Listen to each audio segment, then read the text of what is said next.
Hello, welcome. Welcome in. We'll give everyone a couple of minutes to come in and get settled. Um, we'll get started in about a minute, minute and a half.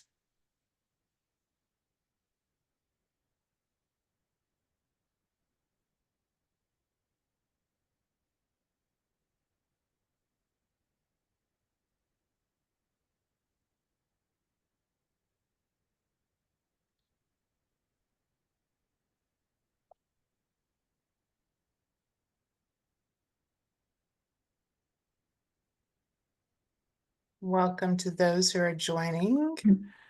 Get started here. Just another couple of seconds.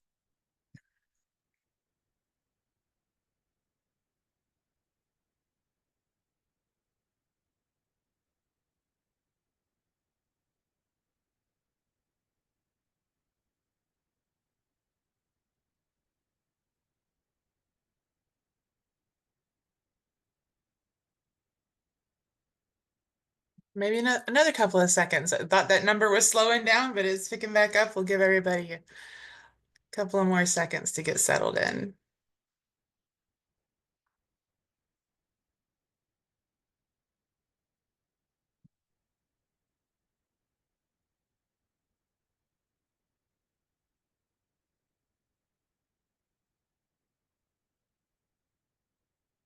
All right. Well, in the interest of time, we're going to go ahead and jump in. Welcome, everyone. Good afternoon.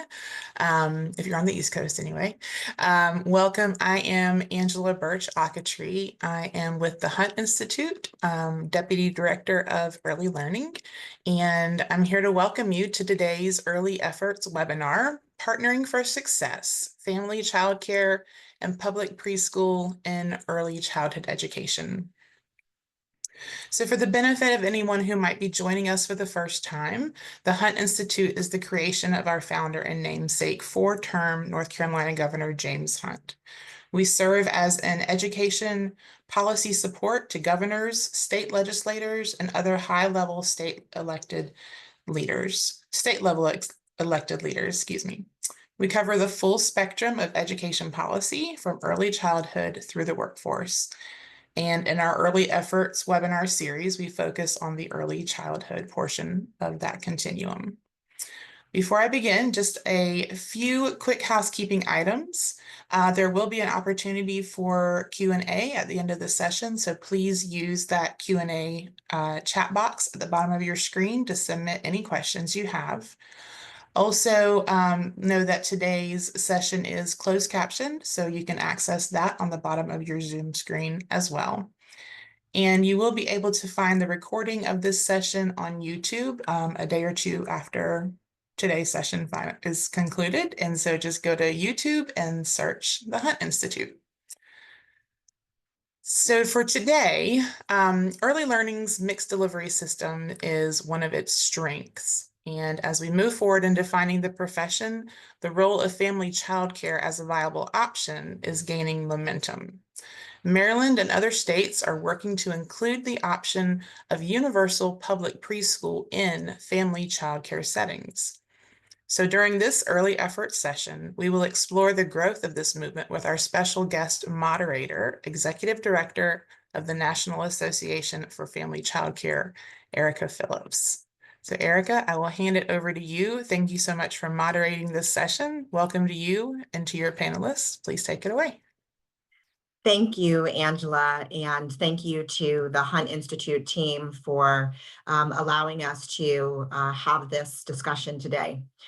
So the National Association, just as a way of introduction, is the largest national member association focused on supporting early care and education delivered in a home-based setting, also called family child care. One of our policy priorities that arose from our members is the inclusion of home-based childcare in all early care and education systems and programs, including universal public pre-kindergarten. And so with that in mind, we are thrilled to further the conversation today by bringing a panel of resource experts who are deeply familiar with the opportunities and issues, considerations facing our mixed delivery public pre-K systems. I am joined here today by Tiffany Jones.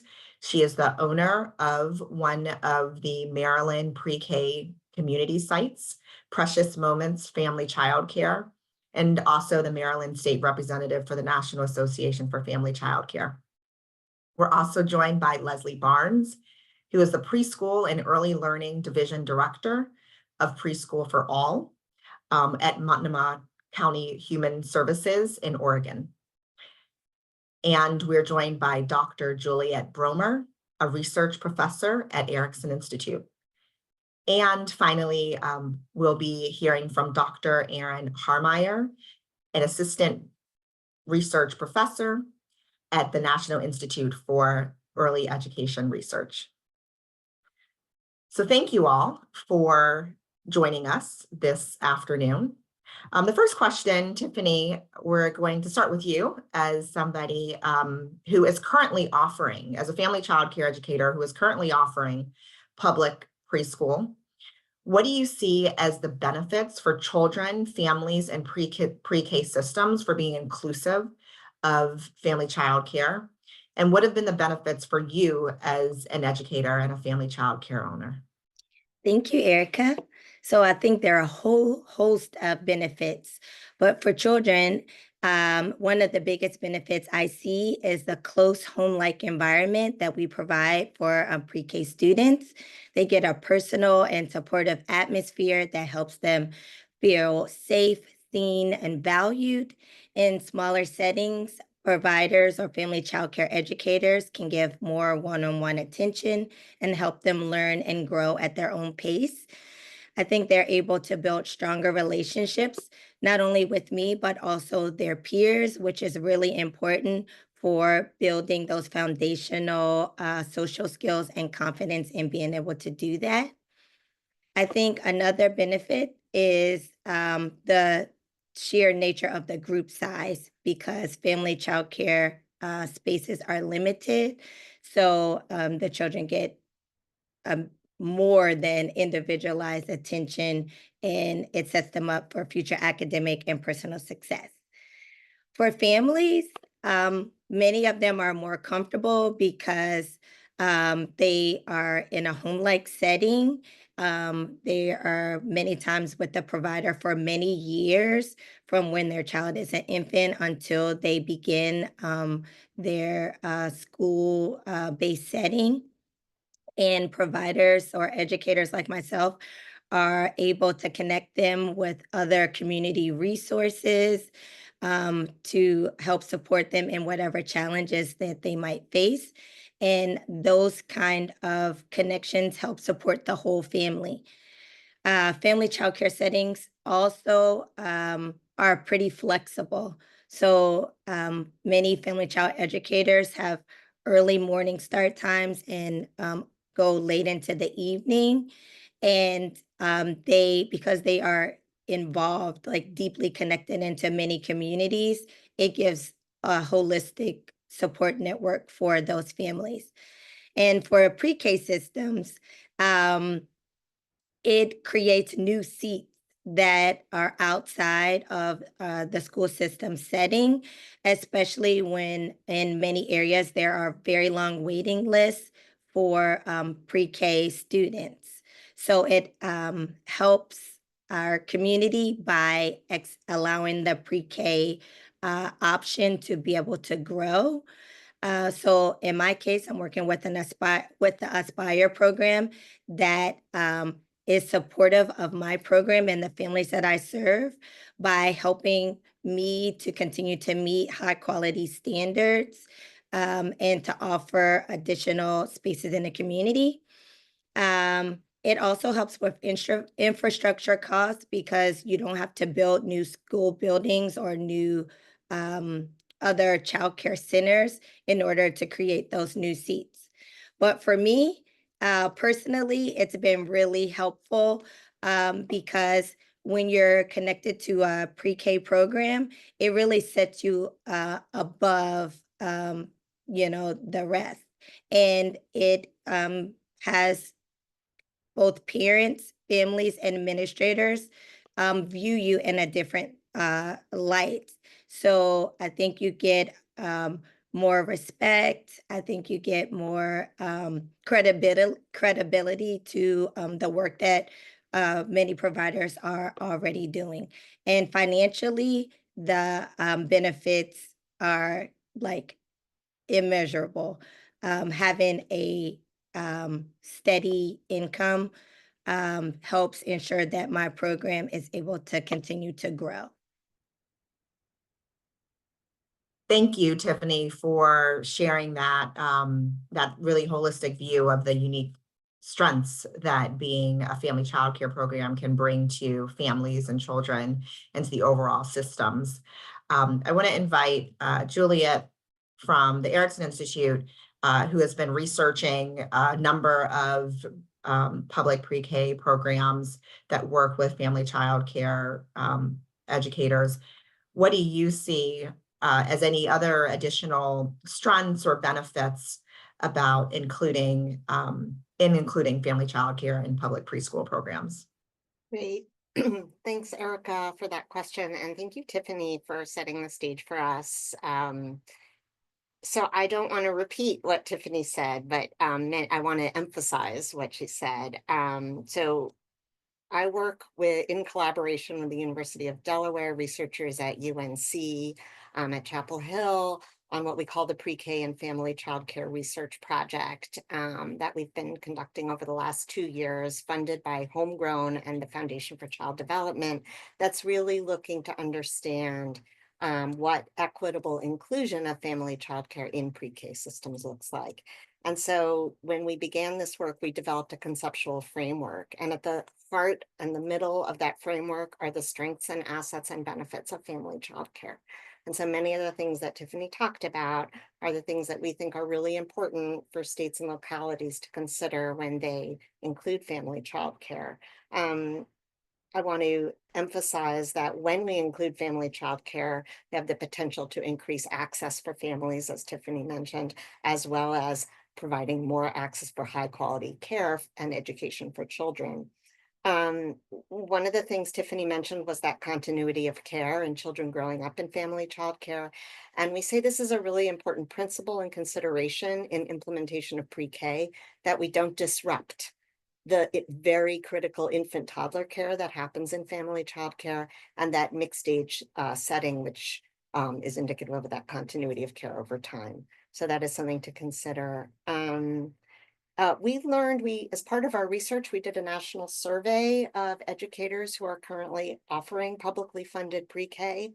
And we learned, as you heard from Tiffany, that this is a highly educated, experienced, professional sector of the workforce. They have high levels of education. Many are accredited by NAFCC and have obtained other credentials to do this work. And I want to emphasize one of our principles around implementation of pre-K is that many family childcare educators, and Tiffany said this, are already pre-K teachers, even if they don't receive public funding. And so I think when we go into these settings, recognizing that is a huge strength. These mostly women who do this work have achieved a high level of professionalism. And regardless of whether public systems recognize that, they are doing this educational work with children and supporting families. Something else we learned in our survey is that these educators are serving very diverse groups of children in terms of racial identity, cultural identity, linguistic identity, and they are also serving many children with disabilities and really meeting that need for families and communities. We also think about another benefit is for the workforce, and Tiffany also touched on this, so that when we include family childcare, we're also lifting up the family childcare workforce, which is such a critical sector of our early care and education systems.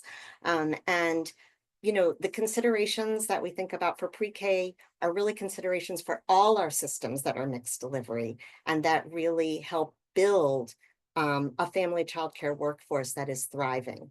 Something really interesting in our survey findings was what we learned what educators say they use pre-K funding for. And while, yes, they use it to enhance their programs and curriculum and equipment, many said they use the additional funding to cover basic necessities, rent and utilities. And that just indicates, the need and the need for a thriving workforce that is not worried about things like basic necessities. And then finally, I'll just add another benefit is that we found many educators in our survey say they have a wait list of families who want pre-K in this setting. So I think that just indicates the great demand for this option and a sort of motivation to increase the numbers of places where educators can be included. Thanks. Thank you, Juliet, for sharing some of that data from surveys and your experiences working with family childcare programs and public preschool all over the country. I think that tees us up for the next question about what does the overall landscape look like. So Erin, I know that NEAR has done a lot of research around the evolution of pre-K programs across different states. What have we learned about the state of the field in terms of the number of states and cities that include family childcare homes in their pre-K systems? How has this changed over the past few years? So anything that you can share around sort of what we know now about this inclusion would be helpful to hear. Great. Yeah, thank you for the question, Erica. And thanks, Julia. Your data is a perfect segue into what I'll share with you all now. At the National Institute for Early Education Research, or NEAR, as many of you know us, my colleagues and I, with support from Homegrown, have conducted 2 recent scans on the inclusion of family childcare in state-funded pre-K programs that utilize a mixed delivery system. And for those unfamiliar with the term, a mixed delivery system is a public preschool system that serves children in local education agencies, or LEAs, as well as non-LEA settings, such as childcare centers, private schools, and of course, family childcare homes. Every state, with the exception of 1, does utilize a mixed delivery system, and we know that at least 8 states serve more children in non-public school settings than in public schools. A mixed delivery system has many benefits, including adding the capacity of workforce and facilities to a pre-K system, but we know there can be challenges too in terms of coordinating and supporting the participation of preschool providers who are not in public schools. So at NEAR, for the past few years, we've been really interested in understanding how mixed delivery systems are incorporating family childcare homes. And that led us to ask that first question from Erica about how many states are including family childcare, and furthermore, how many children are then enrolled in these FCC settings. So today I'll share the results of 2 scans we completed to answer the questions. Our first scan, we looked at data from the 2019 through 2020 school year, and that was compiled as part of our efforts to publish the annual State of Preschool Yearbook.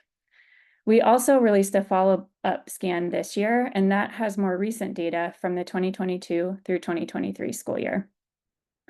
So in our initial reporting with that data from the 2019 through 2020 school year, we found that participation of FCC educators in state-funded pre-K was relatively low. We learned that 24 states and 29 programs in those 24 states did allow FCC homes to be included in state-funded pre-K programs. But we also learned that not all states that do allow for that inclusion enroll children in FCC homes. Furthermore, we learned that participation ranged from a low of 6 providers with 23 children enrolled in Illinois to a high of 924 children enrolled in New York. Of the states that did report that FCC programs were included in the state-funded program, the actual enrollment of children in this setting was quite low, and usually below 1% of enrolled children were enrolled in this setting. In terms of changes, we were interested in following up this question because anecdotally we have heard from many people that they're interested in this, that they want to see this inclusion happen. So we wanted to see if anything was changing in terms of enrollment. So in our most recent scan of the 2022 through 2023 school year, we found that, again, 24 states, but 30 programs in those states allowed for the inclusion of FCC educators in their pre-K program. As in our previous scan, we found that not all states that allow for inclusion are actually funding FCC educators to offer pre-K, but 12 states and 13 programs in those states were able to report enrollment information to us. And one additional state was able to report that providers participated. They just didn't have the enrollment information for the number of children. Additionally, programs in 4 states were unable to report the actual number of children enrolled in FCC pre-K slots, but they could confirm that FCC educators participated in at least one of their pre-K programs. And finally, for 4 programs in 4 states, this information is not collected. So it is possible that FCC educators did participate since they're eligible to receive the funds directly or through subcontracts. We also found that in all states, except for one that provided enrollment data in our initial scan, the number of children enrolled in FCC and pre-K slots had increased from that 2019-2020 school year to the 2022 through 2023 school year. The numbers still remain low. So in 8 of the 13 programs that were able to report enrollment information, less than 1% of children were served in FCCs. However, in 3 states, so Oregon, Arizona, and New York, more than 1% of children were served in FCCs. In addition, we saw 3 states that increased their enrollment of children in FCCs by quite a bit. In New York, an increase from 294 children to 4,090 children. In Oregon, an increase from 216 children to 970 children. And in Washington, an increase from 30 children to 263 children. So I'll leave off there, as I know we have an administrator perspective to give us more. Thank you, Erin. That was so helpful. And just to quickly provide a caveat, we will be sharing links to some of the reports that are available around this. That was really great information and helpful to understand the landscape and how that has changed. So Leslie, as an administrator of a thriving pre-K program that includes family childcare, I'd really love to hear the how were families and family childcare educators involved in the development of the program, and what successes have you seen through the inclusion of family childcare? Yes, thanks for inviting me to talk about this. Family childcare are like the lifeblood of the country. I mean, they are the folks that stayed open during the pandemic. They are the ones that really have the greatest hope of expanding culturally specific, language specific, right, preschool opportunities around the country. And so when we looked at designing what we wanted in our community, we knew we had to include family childcare. And so our initiative passed in 2020 overwhelmingly in our county. And it really passed because we had 10 years of work with our partners at the Child Care Resource and Referral. And at the time, I was there as a quality rating and improvement specialist working specifically with family childcare. And so we knew the strength of family childcare. They were the most highly participants in our quality and rating improvement system in our state. As we said before, highly educated entrepreneurs, really this nice mix of all the things you want in a center-based program and all the things you want in these family childcare settings. And so we knew that we had to include them in order for this initiative to be successful. And so our initiative really focused early on a mixed delivery model that really focused on family choice. And so we knew that we needed to build a system to strengthen the already disjointed kind of hodgepodge system that existed in our area. And so we had community partners when we started this work at Social Venture Partners and United Way. They had a group called the PAC, the Parent Accountability Council, and they said very strongly and clearly, there were 12 parents from 6 culturally specific communities that said we had to have family childcare. To really reflect community, we had to have family childcare.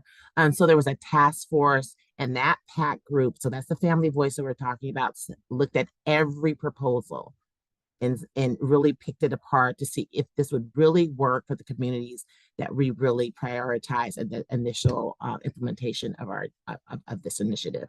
And so that was about 100 people. So there was family childcare folks there. There was CCR&R, there was all the folks that we need to really think about all the ways we need to support this kind of rollout.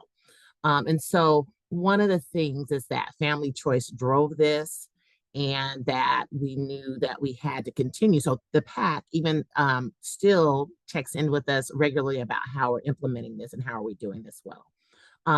And so for my own story, I want to share, I actually used family childcare as a veteran, as a single mom. And I remember family childcare being an integral part of me being successful, right, as my time in the military. And when I was working with CCR&R, I really learned the pain points of what family childcare had to deal with, right? You're trying to juggle this business and you have your family, right, in the space. Your kids are there. How do you really think about quality, and how do you think about delivery when you're living in the space? And so we had to think about that. And I had to really talk to my staff about, a lot of times our coaches and our folks that implement they have a kind of a lens that is, quality looks like Head Start. Quality looks like the school building around the corner. And I have to stop them and say, folks are living in these spaces and it doesn't have to look like that. And so one of the things that we're tasked to do is, how do we make sure the system supports family childcare so there is no wrong door, so that they receive the kind of services that they would expect, maybe at a school building, maybe at a Head Start, but it can look different. Our family childcare providers in our small centers, because often small centers act like family childcare too. They're just, one step away from that. So we are looking to support them with things like inclusion. We're asking them to take children they have not been able to serve before. And so what does that look like as a system? So we added a whole inclusion team to say, what does it look like with a child with big behaviors in your small home? Because we heard from family childcare that they were afraid that their insurance would drop them if a window was broken and those kinds of things. And so we had to think about, what were we really asking them to do and how could we support them? And so I know, Erica, we have a question later about, the ways we've modified our programming to support family childcare, but the ways that we have to, and not just include them, but what are the things that look like equity for family childcare? What are the things that we need to make different so they can really access? So one of the things we said is, the pay is going to be the same. So they get the same payment allotment as the school district does, as center-based care does. We don't change that because we are expecting a product that is similar, right? And so we don't have this tiered system like you see in some other kind of municipalities. So that's one of the things that we had to do to say, how do we really have these folks join us and really join us? Another thing we looked at is, how are we going to really have their voice help us drive this work? So one of the things that we're working on now is formalizing a provider council. So that's not something you have clearly, but we do have coaches and folks that work directly with family childcare, so their voice is always bubbled up and we can listen to the pain points. So I think when you're talking about a system, you have to think about, how do we market this, right? So that families get that they're not getting a less of an offering because they're choosing someone in a house versus choosing someone in a school. And us as a system have to fill in the gaps, not put the burden of that small business owner to kind of struggle it out, which often happens. And we saw that at the state level. They did give access and gave everyone the same contract, but some of the things that we have to make work are very different. And so we had to raise up some supports for family childcare that other systems we expect to already have, like a school system, right? They have some supports around inclusion that these small business owners do not have. And so we had to look at our insurance offering. There was insurance providers that were saying, hey, we're not going to give insurance to family childcare. So we had to advocate at the state level with our insurance board, across the nation, so that these programs are protected under insurance. And, we thought it was a crazy thing to all of a sudden have family child providers have the astronomical costs that kind of push them out.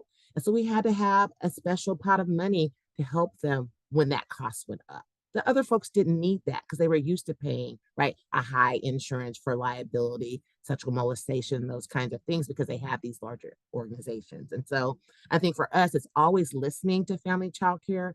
If it works for family childcare, it's going to work for everybody else. That's my mantra.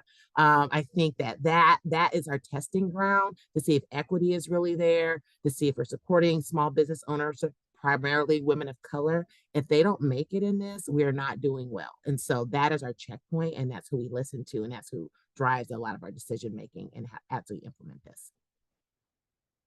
Thank you, Leslie. I think what you said, if we can make it work for family childcare homes, then we can make this work for the system, and really taking that lens is really powerful. And very good examples that you gave around equity, one being paying the same amount as other settings. And there were some questions around that. So thank you for addressing that in your summary.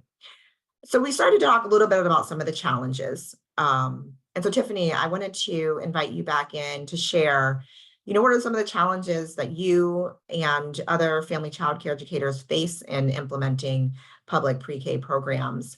Are there any lessons on how Maryland has addressed those challenges?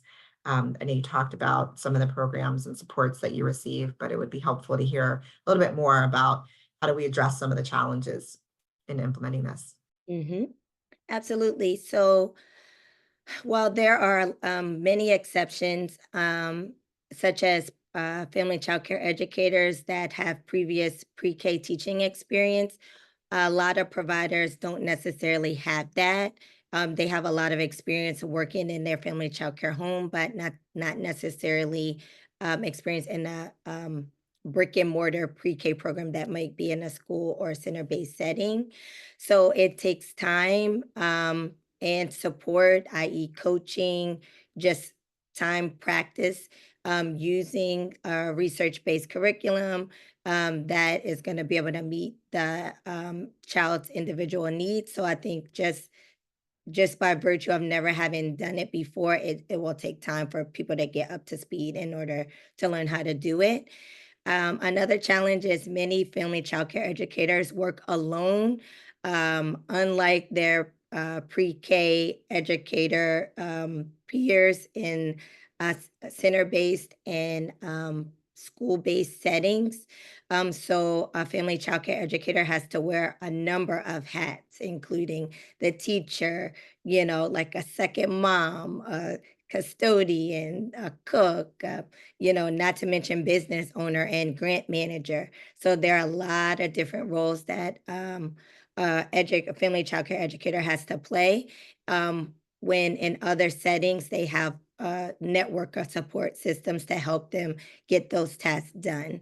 I think another challenge is the way our reimbursement is in Maryland, the way that is paid is complicated, and that can create financial hardships. So we do get the same in Maryland, we do get the same amount, but we do have to know how many seats at any given time. So if I say I'm going to have 2 seats, then I only have 2 seats. And if more people come in the door later, then I'm not able to adjust that number. And I think we have many different kinds of areas in Maryland, but in areas where family child care is new to the pre-K system, parents are generally unaware of the opportunity of having pre-K in family child care homes.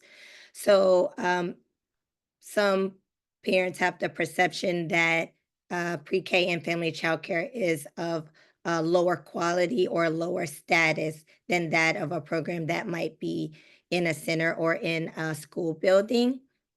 And it's definitely untrue that a family childcare program that offers pre-K is inferior in quality at all.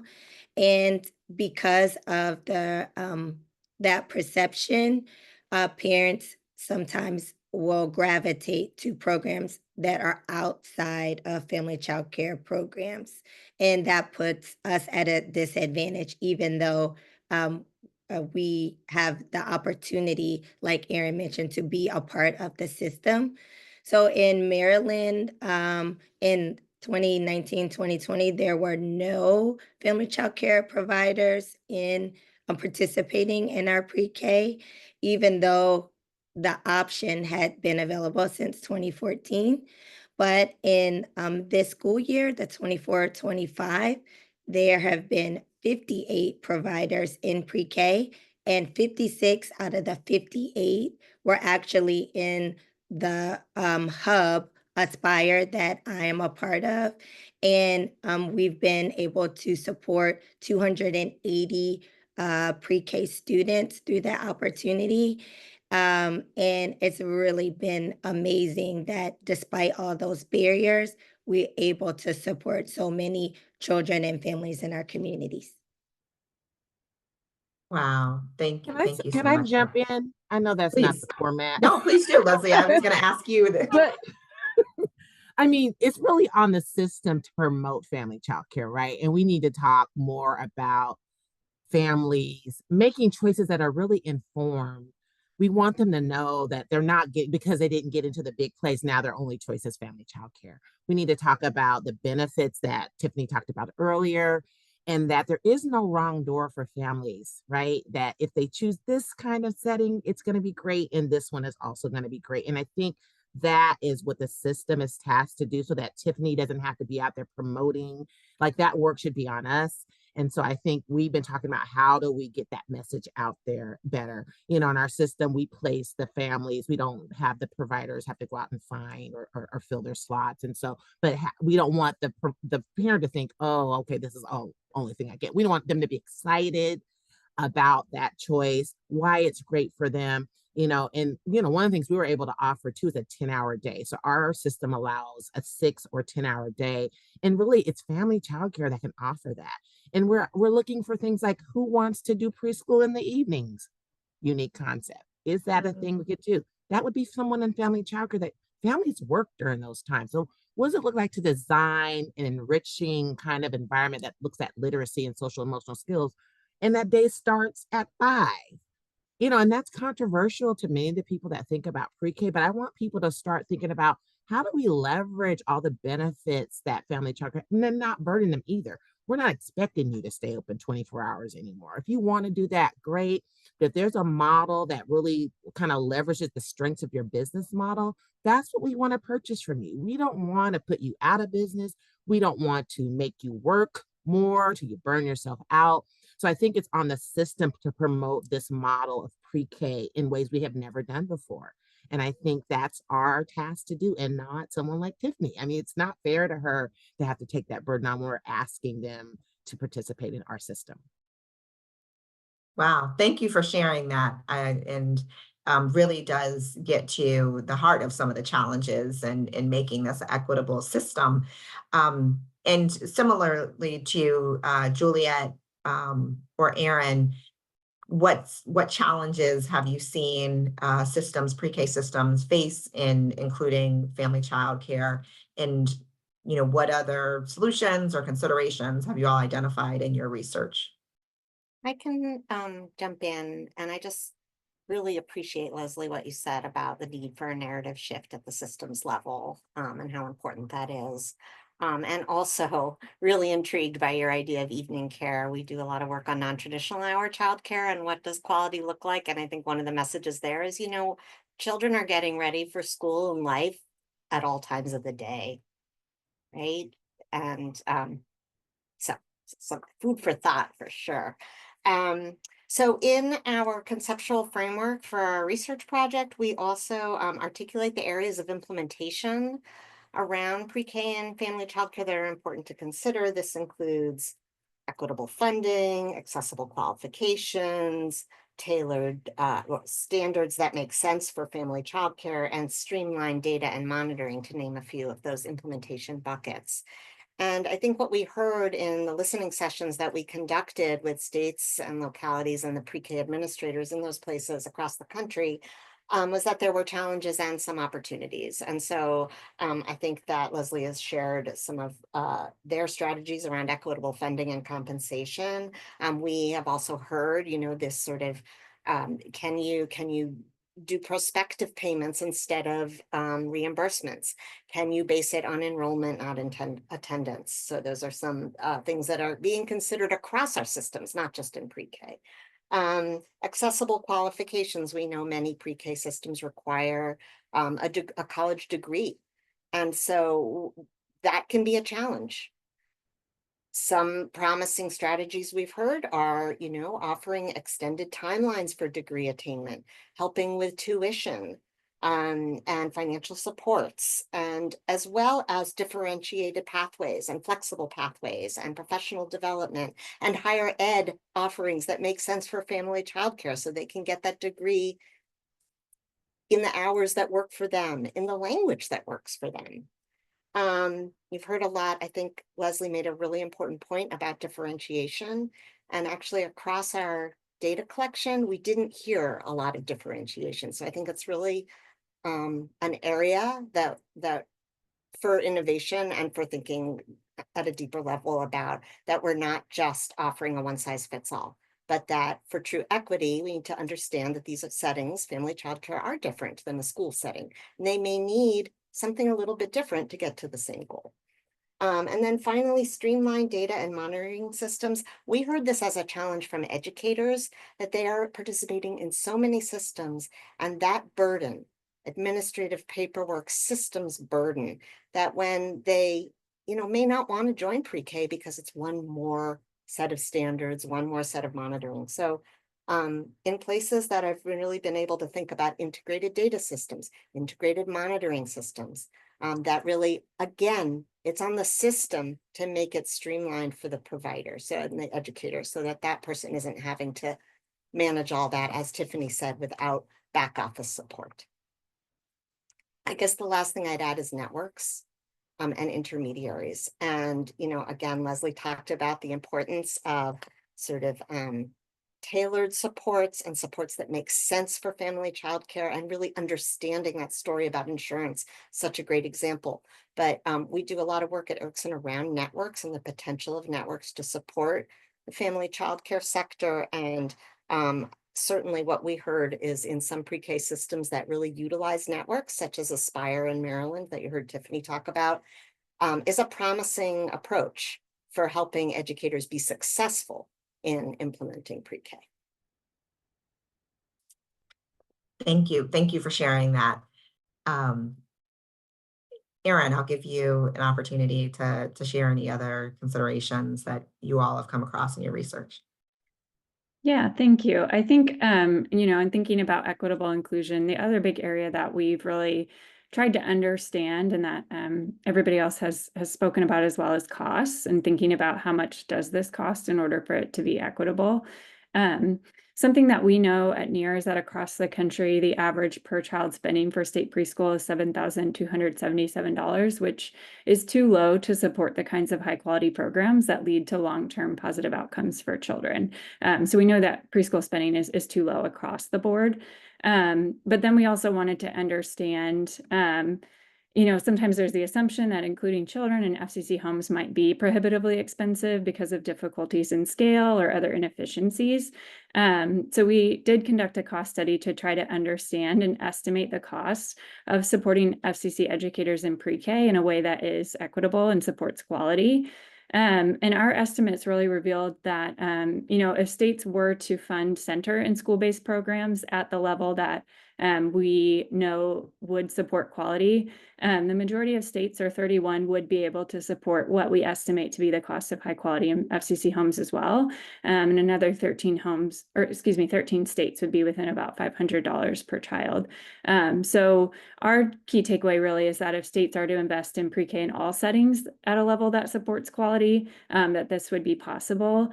But again, a lot of our assumptions are around things like making sure educators do have pay parity, which we've touched on already, supporting them with coaches and high quality curriculum. So doing the things that we know are supportive of educators are costly in all settings. And we certainly want to consider that when we are thinking about supporting educators. Thank you, Erin. And just quickly, can you say that number again? The amount that they are funding and that they should be funding? Just a quick question. The average per child spending for state preschool nationwide is $7,277. So it's inadequate on average. Okay. Thank you. That's helpful. And Leslie, I see a reaction from you. I'm curious.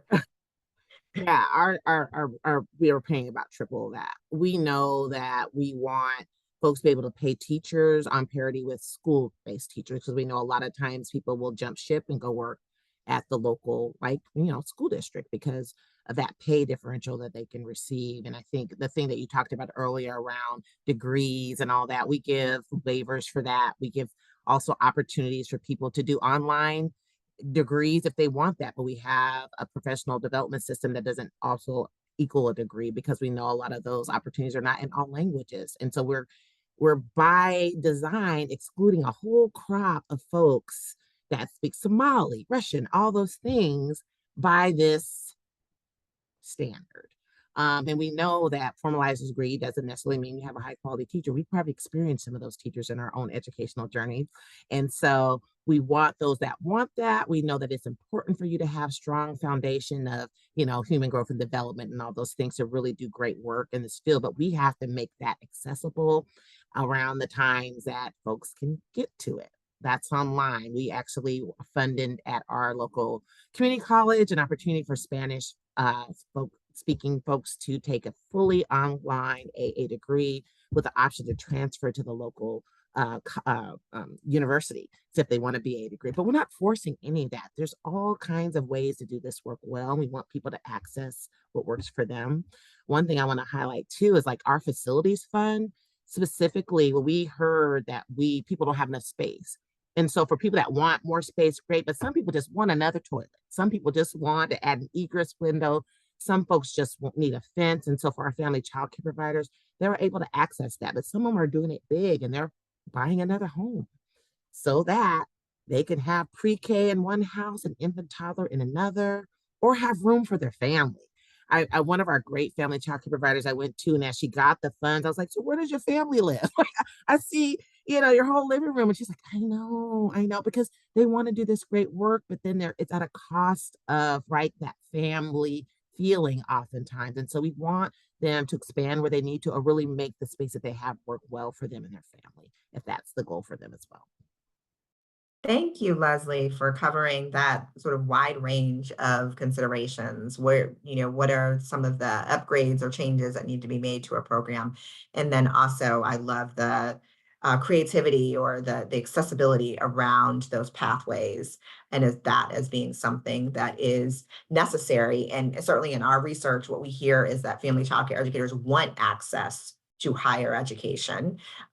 It just needs to be accessible and affordable, and all of the pieces to make that actually work. So there's so many questions in the chat, and we have some time. So I'm excited to be able to get to many of those questions, and we'll let Angela, thank you for allowing me to have the virtual mic for a little bit, but I'll turn it back over to you. Yeah, absolutely. Thank you, Erica, and thank you to all the panelists for all your thoughts and just sharing your experience and knowledge on this topic. There are a lot of questions. I think one that we will start with, because we have so many people from different states, and just totally recognizing that things are very different in different states as far as reimbursement, education, all of those things are going to differ a lot by state by state. But what are some state policies that can be lifted up if people want to increase the availability of pre-K in family child care, or support accessibility to it, or accessibility for children with disabilities? What are some state policies that folks can lift up? And I'll open that to the whole panel, because you all have a variety of knowledge on that. I'll add a couple of things that come to mind. So at our state, we've been talking about how do we align things like zoning and childcare at right. Like there's some people that have, these covenants, or, neighborhood associations that exclude family child care. So that was one of the things. But also, and then based on zoning, you could do this, but not, it's so confusing. And so at the state level, aligning some of that, localities also need to participate in that, because it's very confusing. And so one of the things that our facility fund actually adds to it is not just giving you the dollars, but you have someone navigate that for you. Because oftentimes I did that for my own business. So I didn't say this, but I was a family child provider, center-based owner for many years. And I remember going down to do this and was like, what? I had an architect draw it, but no one knew what to tell me.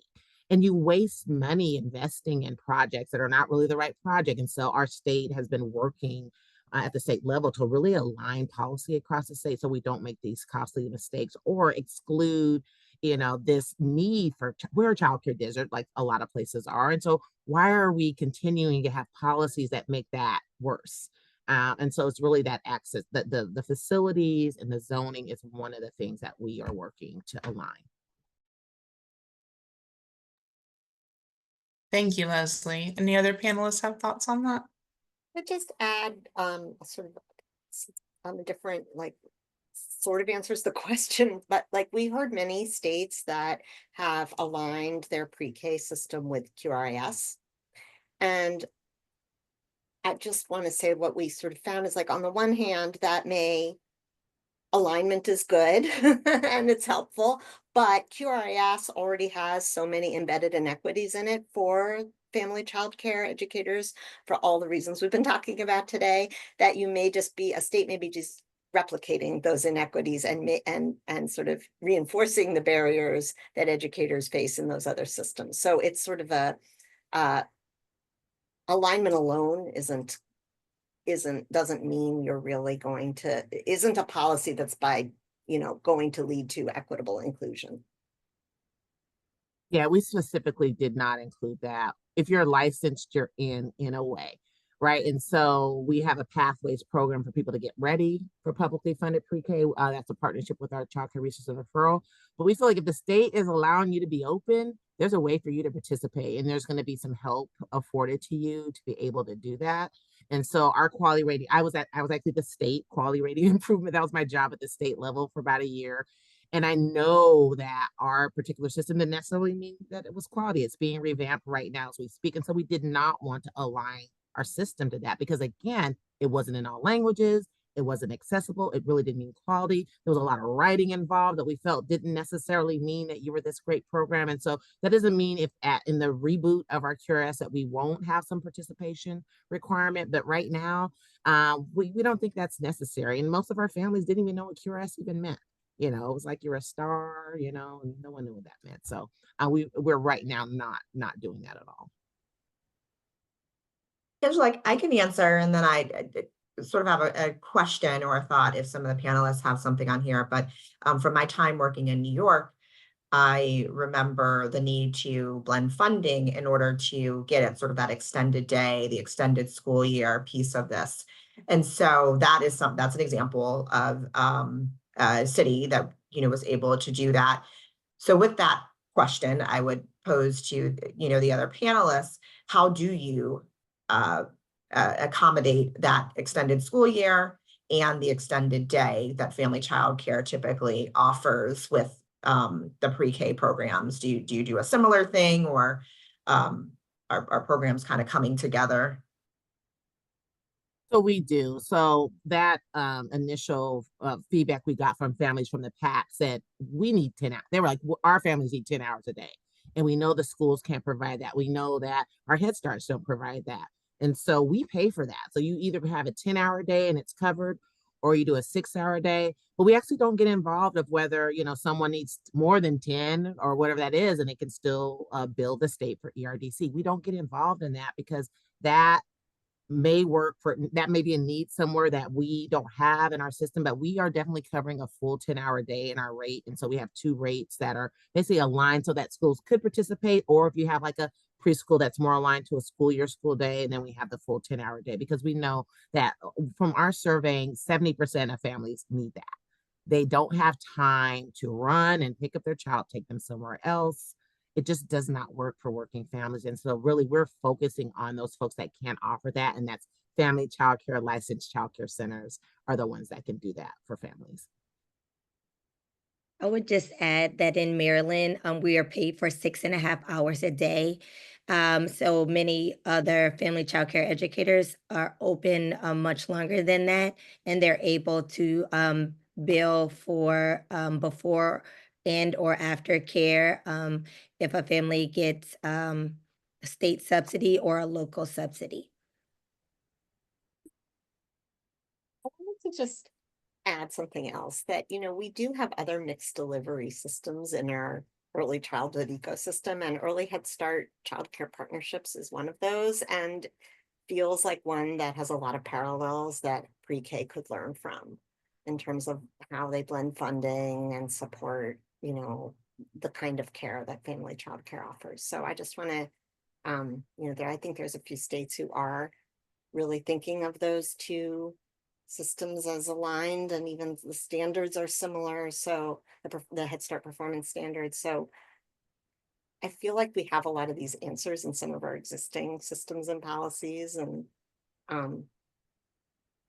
helpful to look at how other systems are doing it.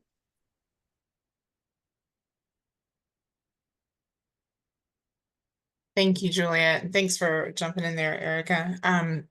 So maybe time for one more question. A lot of questions about just kind of logistics, and again, those are going to look different. But maybe Tiffany, can you talk about curriculum?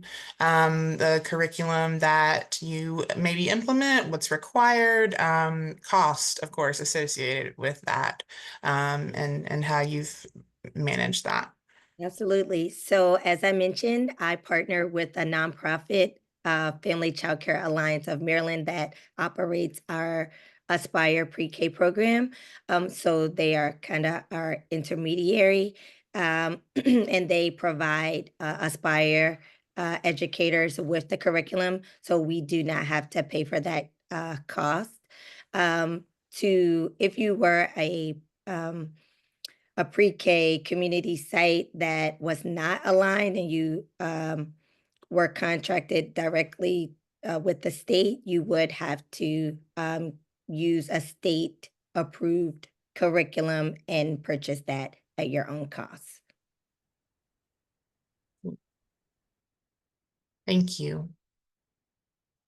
Let's see if there is one other question that there are other questions, but I know they can't be answered quickly. So we might answer those offline. We will be sending a post-webinar email that'll have the link to the YouTube recording and then some of the resources that have been requested. I'm seeing a lot, about universal pre-K and how that has maybe played into support for family childcare or drawn away from implementing pre-K and family childcare. Are there any quick thoughts on how universal pre-K has interacted with this providing of pre-K in the family childcare setting? Well, our initiative is a universal so we're tasked to be universal by 2030. I think there's some pros and cons, and I've heard this before. Even with the expansion of the family childcare partnerships, I've gone to other states where they've said that put me out of business. Like so we have to be careful about what we're talking about. To that point earlier about saying family childcare is good, and how do we make sure people know that so they stay in business, or the ones that want to expand and maybe they don't want in their home access to funds so that it can become a childcare center. Really, when I surveyed our local family childcare, our local childcare centers, they were all family childcare at one point. So that really gets us to that universal piece that we need, the expansion for those that want it, and for family childcare to stay family childcare if they want to. And again, we have to make sure we're not putting people out of business that want to stay in business. And what does that look like? There's a lot of questions that have to be answered there. I think workforce is one of them. How are you as a family childcare provider? Are you an employer of choice? Do you have benefits? Because even if you pay well, they're not going to stay. You have to have retirement. So these are all the kinds of things you have to think about. We have to pay you enough to be able to do that. And $7,000 is not going to do it. And so we have to really say, how is Tiffany's program going to stay in business, attract the folks? How are we building a pipeline of people that want to come work for her? So we're working with our workforce board to say, hey, we're paying well out here. Promote this as a real career path for people that are coming to look for work. How do you reach to the high schoolers and say, you want to do this when you grow up, because now we're paying you in a way that makes you want to stay?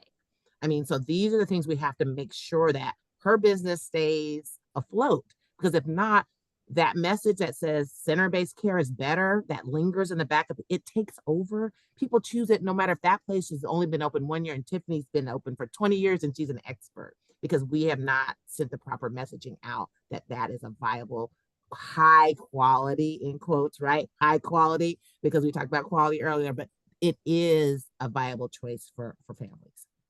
Absolutely. Thank you, Leslie. Erica, any final thoughts before I close this out?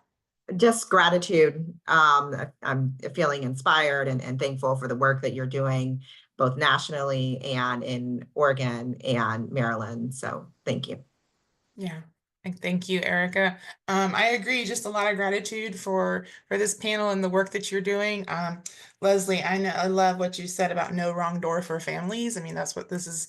That's the bottom line, right? Families and children, and making sure that they get the care that they need in the setting that works best for them. So thank you all for sharing your experience on that. Thank you everyone who has logged on and participated. Thank you for your questions. And I think we will go ahead and close out right on time so you can get to the rest of your Halloween day festivities. Everyone have a great rest of your day. Be safe out there tonight, and just thank you again. Take care. Bye.